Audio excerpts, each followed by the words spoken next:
I met his gaze, refusing to back down. "We just got here." "Now, Eve," he ordered, his tone leaving no room for argument.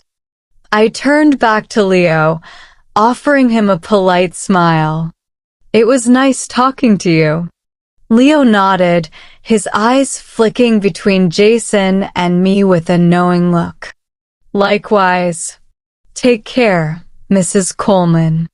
As Jason dragged me out of the event, I could feel the anger brimming in him, and it scared me. What if he got violent with me? Back in the suite, the moment we stepped inside, Jason exploded. "What the hell were you thinking?" he yelled, his voice echoing off the walls.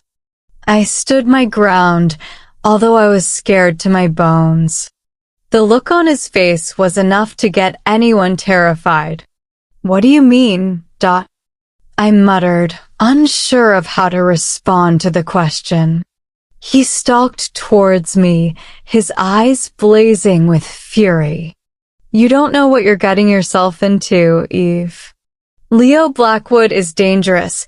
He uses gullible people like you to accomplish his devilish goals." Maybe I shot back. "Jason, you aren't anything different. The last time I checked, you're also using me." His hand shot out, grabbing my wrist and pulling me close. His grip was tight, almost painful, but I didn't flinch. "I do not care about what you think about me, Eve. I never forced you to sign the contract at the beginning." I met his gaze, my heart pounding but my resolve unshaken. "You didn't force me, but you tricked me. You lured me into this. You are definitely worse than Leo Blackwood." For a moment, we were locked in a battle of wills, our faces inches apart, the tension between us crackling like electricity. I could see the conflict in his eyes, the war he was waging within himself. But I refused to let him know that I was scared and was only pretending not to be intimidated by him.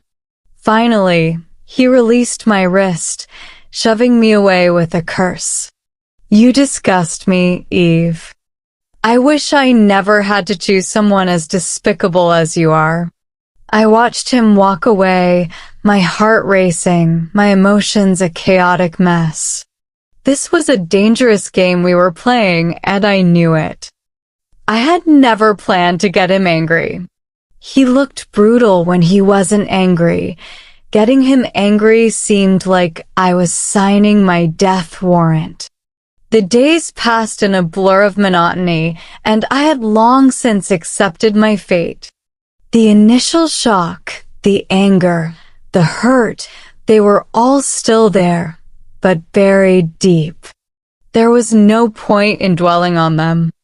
I had 2 months to get through, and I'd be damned if I spent them fighting a losing battle. Jason was cold, distant, and mean, and that was that. There was no love lost between us, and I wasn't about to waste my energy trying to change him. Every morning was the same. He left early for the office, barely acknowledging me, and returned late at night, exhausted and irritable. I made myself as invisible as possible, sticking to the agreed-upon terms of our contract. No intimacy, no scandal, no interference in each other's lives. We were married in name only, and I had no intention of pretending otherwise. One morning, as I sat alone in the kitchen with a cup of coffee, I realized how much I had distanced myself from everything that once mattered to me. I hadn't spoken to my parents in weeks, not because I didn't want to, but because I didn't know what to say. They were thrilled with the financial security this marriage brought them, and I couldn't bear to shatter their happiness by admitting how miserable I was. But as much as I wanted to reach out to them, I knew it wouldn't change anything. This was my reality, and I had to deal with it on my own.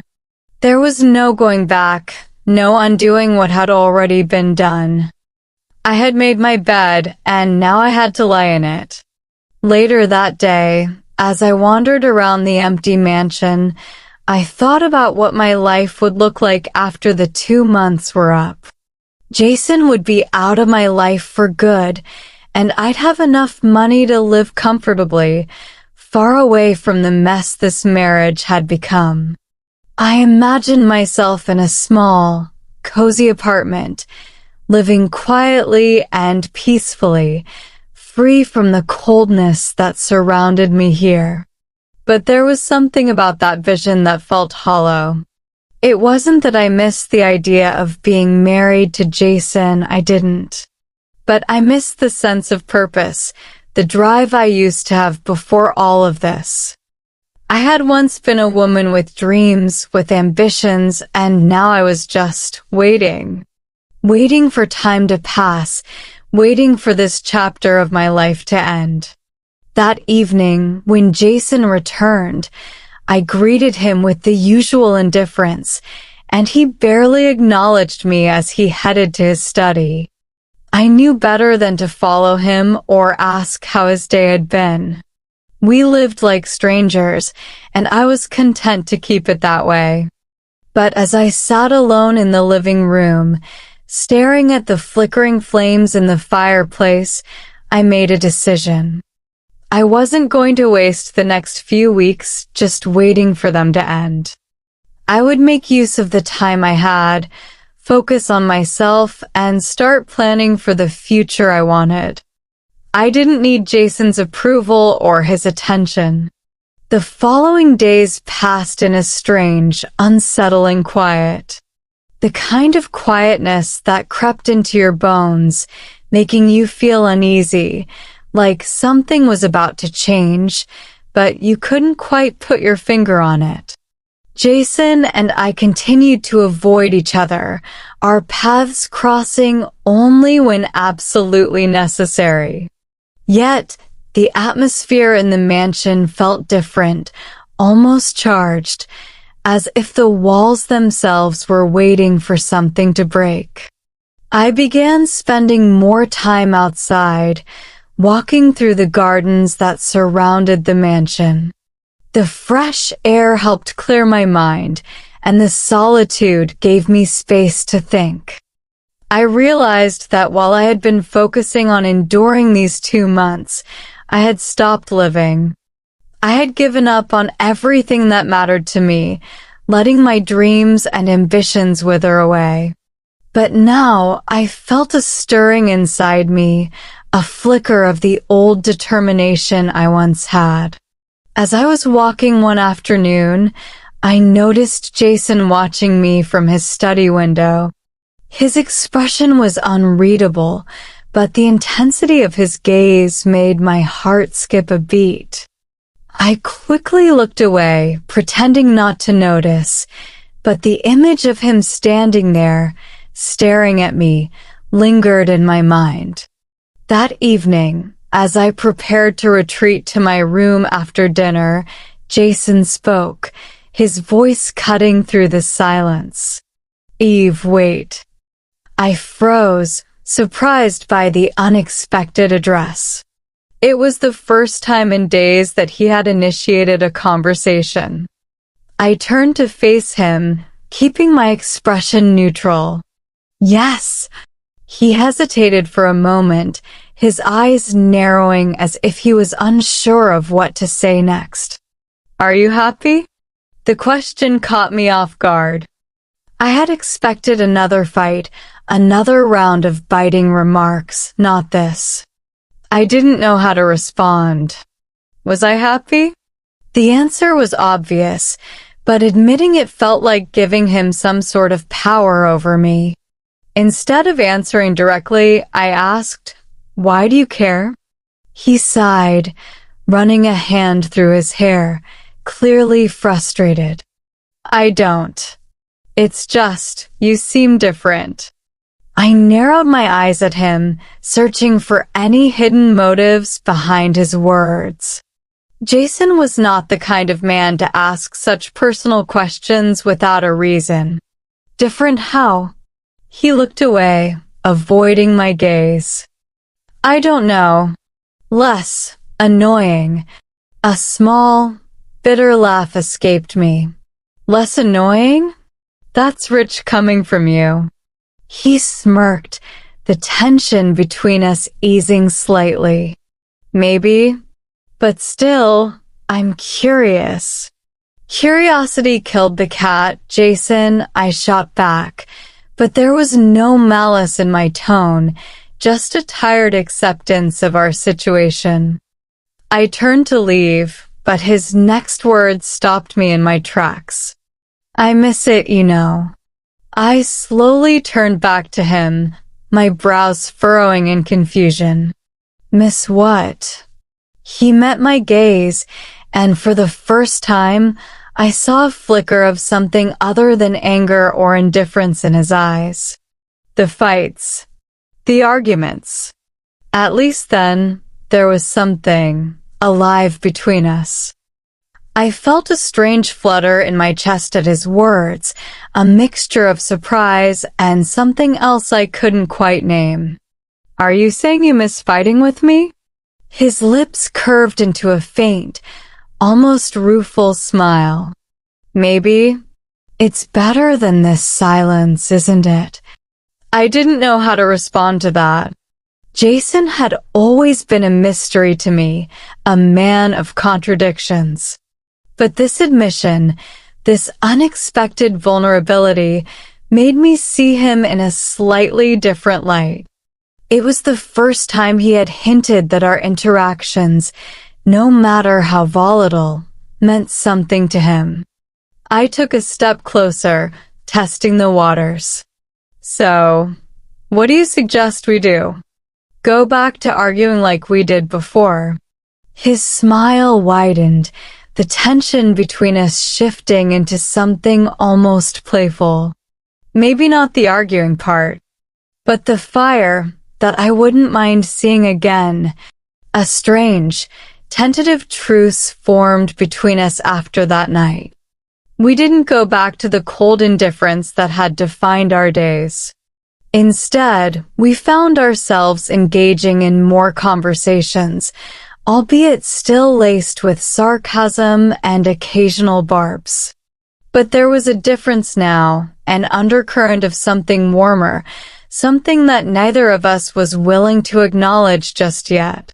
The fights returned, but they were different this time. Less about tearing each other down and more about testing boundaries, pushing buttons to see how far we could go. And strangely, I found myself looking forward to them. The quiet animosity was gone, replaced by a more familiar, almost comforting tension. Jason, too, seemed to miss our verbal sparring. He would deliberately provoke me, saying things he knew would rile me up, just to see the fire in my eyes. And I played along, giving as good as I got, because in those moments, I felt like myself again. The woman who didn't back down, who fought for what she wanted. One evening, after a particularly heated exchange, we found ourselves standing in the kitchen, both of us breathing hard, our faces flushed with the thrill of the argument. Jason was leaning against the counter, a smug grin on his face, while I stood opposite him, my arms crossed, trying to hide my own satisfaction. You know, he said, his voice low and teasing, you're almost enjoyable when you're mad. I rolled my eyes, but there was no real heat behind it. And you're less insufferable when you're not trying to be an ass. He chuckled, and for a brief moment, our gazes locked, the air between us thick with an unspoken understanding.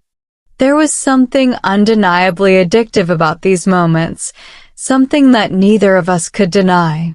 As the days continued to pass, I began to notice a shift in my feelings. I no longer dreaded Jason's presence. In fact, there were times when I found myself looking forward to our interactions, anticipating what new argument or sarcastic remark he would throw my way. It was dangerous, this new dynamic between us, but I couldn't help it. And then, one night, everything changed.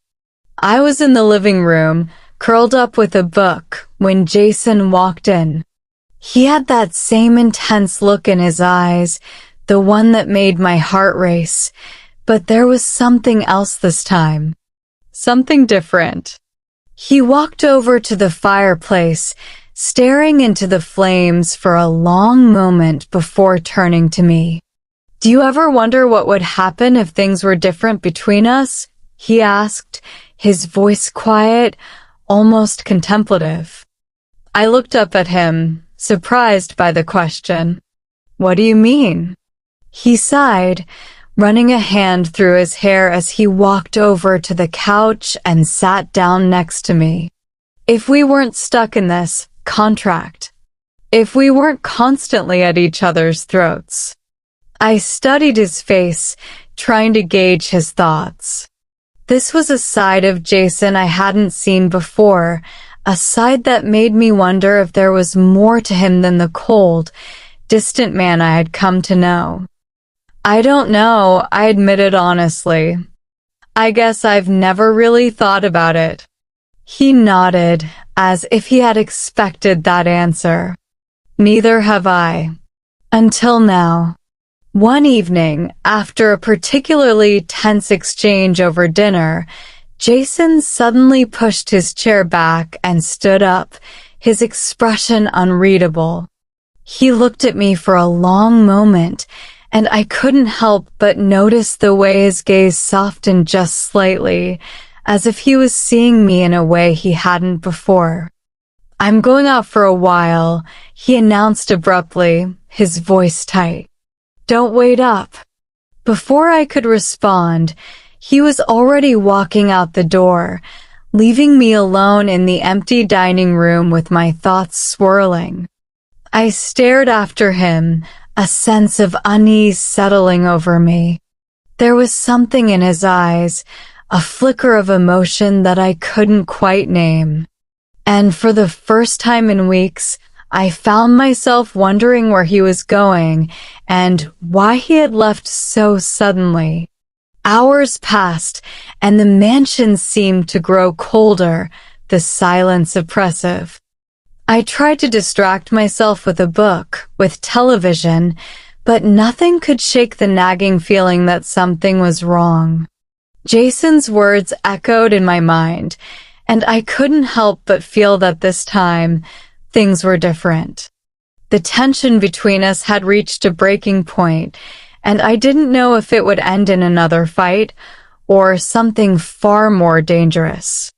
Unable to take the silence any longer, I decided to go for a walk. The garden, usually a place of solace, felt eerie under the pale moonlight, the shadows long and foreboding. My mind was a whirlwind of confusion and anxiety, each step taking me further into the labyrinth of emotions I had been trying so hard to ignore. As I rounded a corner, I stopped in my tracks. Jason was standing at the far edge of the garden, his back to me, his posture tense. He wasn't alone. Leo Blackwood was with him. My heart lurched in my chest, and I instinctively stepped back, pressing myself against the wall of the mansion, hidden in the shadows. From this distance, I couldn't hear their conversation, but the intensity of their body language was enough to tell me that this was no friendly chat. Jason's fists were clenched at his sides, and Leo's expression was cold, calculating. The two men exchanged a few more words, and then, to my utter shock, Jason suddenly grabbed Leo by the collar, shoving him back against the wrought iron gate. My breath caught in my throat as I watched, my mind racing with questions. What was Jason doing? Why was he confronting Leah like this? And more importantly, what did this mean for me? Just as I was about to step out from my hiding spot, ready to intervene or at least demand answers, something in Jason's stance changed. His grip on Leo loosened, and he stepped back, a look of grim resignation on his face. Leo straightened his jacket, smirking as if he had just won some unspoken battle. He said something that made Jason stiffen, his expression darkening. Then, without another word, Leo turned and walked away, disappearing into the night. Jason remained where he was, his shoulders slumped, his head bowed. I could see the tension radiating off him, the turmoil he was trying so hard to conceal. I was about to move, to approach him, when Jason suddenly turned and stormed back towards the mansion. Panic surged through me, and I ducked back into the shadows, my heart pounding in my chest. I could hear his footsteps approaching, each one sending a jolt of fear through me. I wasn't ready to face him, not after what I had just seen. Not with the questions burning in my mind. But before I could slip away, Jason rounded the corner and stopped dead in his tracks, his eyes locking onto mine. "Eve," he breathed, his voice low and dangerous. "What are you doing out here?"